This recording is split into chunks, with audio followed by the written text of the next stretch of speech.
তাদেরকে কার্বোহাইড্রেটটা বুঝতে হবে যে কত পরিমাণে খাচ্ছে।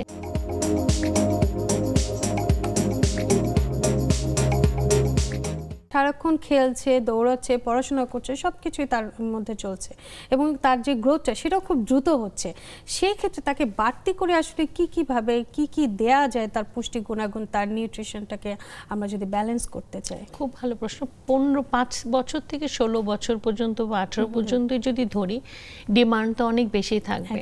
কিন্তু আপনি যেটা বলেছেন যে খেলাধুলা, দেখতে হবে বাচ্চাটা খেলাধুলা করে না সেডেন্টারি। আজকাল বাচ্চারা কিন্তু বেশিরভাগই শোয়া বসা থাকে। সো দুই রকম, যে যারা খেলাধুলা করছে না, বসে থাকছে, তা দুইটা বাচ্চারই, দুই গ্রুপেরই কিন্তু প্রোটিনের চাহিদা এখানে সবচেয়ে বেশি। এবং প্রোটিন থেকে জিঙ্ক, ক্যালসিয়াম, ম্যাগনেসিয়াম সবই কিন্তু কোনো না কোনোভাবে পাবে। সো তার খাবারে খেয়াল রাখতে হবে। যেমন ধরেন অ্যাডাল্ট একজন পার্সন যদি প্রোটিনকে মেনে চলে, যেমন প্রতি কেজি দৈহিক ওজনে অ্যাডাল্টদের সাধারণত 1 থেকে 1.2 গ্রাম, কিন্তু বাচ্চাদের কিন্তু সেই চাহিদাটা বেশি। সো তার নিশ্চিত করা যে তার প্রোটিনগুলো ঠিক মতো সে পাচ্ছে কিনা, সে বাদাম খাচ্ছে কিনা, ফ্রুটস খাচ্ছে কিনা, এবং রকমারি একরকম না। তার কিন্তু কার্বোহাইড্রেট রেস্ট্রিকশন থাকে না। সে যদি এখন খেলাধুলা করে, কার্বোহাইড্রেট তার জন্য ফ্রেন্ডলি, কারণ তার সেটা বার্ন করতে সাহায্য করবে, এনার্জি যোগাবে।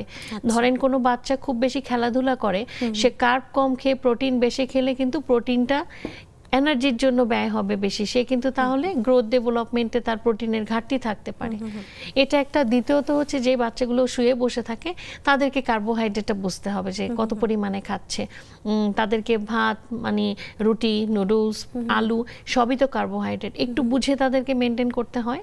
আর হচ্ছে মাছ, মাংস দুই ক্ষেত্রেই ইম্পর্টেন্ট, এবং দুধ, ডিম যেগুলো প্রোটিন সোর্স।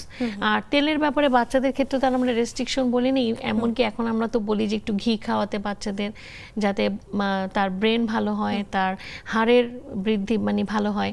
তো সব মিলিয়ে এই দুই গ্রুপেরই, যারা বসে থাকে আর যেসব বাচ্চারা খেলাধুলা করে, তাদের খাবারের গুরুত্ব অনেক, শুধু ক্যালোরি এই ক্ষেত্রে একটু ডিফারেন্স থাকবে।